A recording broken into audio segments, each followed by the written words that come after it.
वह शहर में नई थी, उसकी आंखों में चमक थी, और वो चमक सिर्फ सपनों की नहीं बल्कि एक अजीब सी चुंबकियत से भरी थी। उसका नाम आर्या था और वो तकनीक से खेलना जानती थी। कोड उसकी भाषा थी, स्क्रीन उसकी दुनिया। दूसरी ओर था अर्जुन, एक पेंटर जिसका रंगों से रिश्ता पुराना था और कैनवास उसकी सांसों का साथी। दोनों की दुनिया बिल्कुल अलग थी, लेकिन किस्मत ने उनकी रेखाएं मिला दी। मुलाकात हुई एक कॉफी कैफे में, जहां आर्या लैपटॉप पर टाइप कर रही थी और अर्जुन स्केच बना रहा था। अचानक उनकी नजरें टकराईं और वक्त ठहर गया। आर्या ने पूछा, तुम क्या बना रहे हो? अर्जुन मुस्कुराकर बोला, तुम्हें। और आर्या हंस पड़ी। उसकी हंसी जैसे कोई संगीत था, और वहीं से कहानी ने करवट ली। मुलाकातें बढ़ने लगी, कभी आर्ट गैलरी, कभी टेक्नो कॉन्फ्रेंस। अर्जुन उसे रंग दिखाता और आर्या उसे कोड समझाती।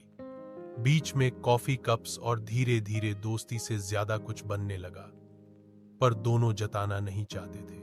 एक दिन अर्जुन ने आर्या को पेंटिंग गिफ्ट की, जिसमें रोशनी और शून्य था। उसने कहा, ये मैं और तुम हो।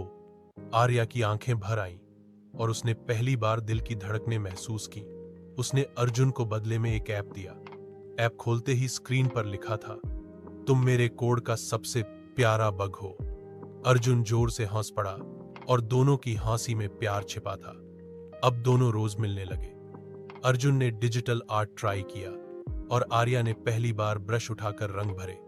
उनकी दुनियाएं अब जुड़ने लगी। शहर में एक नियो आर्ट टेक फेस्ट हुआ, जिसमें दोनों ने साथ मिलकर प्रोजेक्ट बनाया। एक पेंटिंग जो चलती थी और जिसके रंग कोड से बदलते थे। लोग दंग रह गए, तालियां गूंज उठीं और भीड़ के बीच दोनों नजरें मिलाकर चुपचाप बातें कर रहे थे। उसी रात अर्जुन ने कहा, आर्या, तुम मेरी अधूरी पेंटिंग का रंग हो। आर्या मुस्कुराई और बोली, और तुम मेरी कोडिंग का लॉजिक। दोनों हंसे, फिर चुप हुए, और फिर आया पहला स्पर्श, जैसे वक्त ने आशीर्वाद दिया हो। लेकिन कहानी यही नहीं रुकी। अर्जुन को विदेश स्कॉलरशिप मिली और जाना जरूरी था। आर्या अकेली रह गई। स्क्रीन और कैनवास के बीच दूरी आ गई।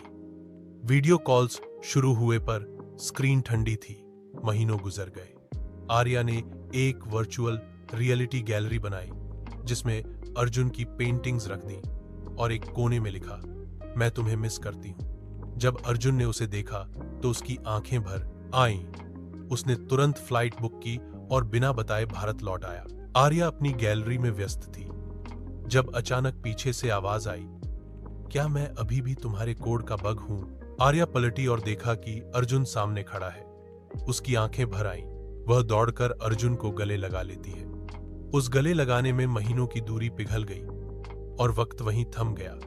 अब दोनों का सपना था आर्ट और टेक को जोड़ना, साथ में जीना, साथ में बनाना, हंसना, लड़ना और प्यार करना। उनकी न्यू लव स्टोरी अभी भी लिखी जा रही है।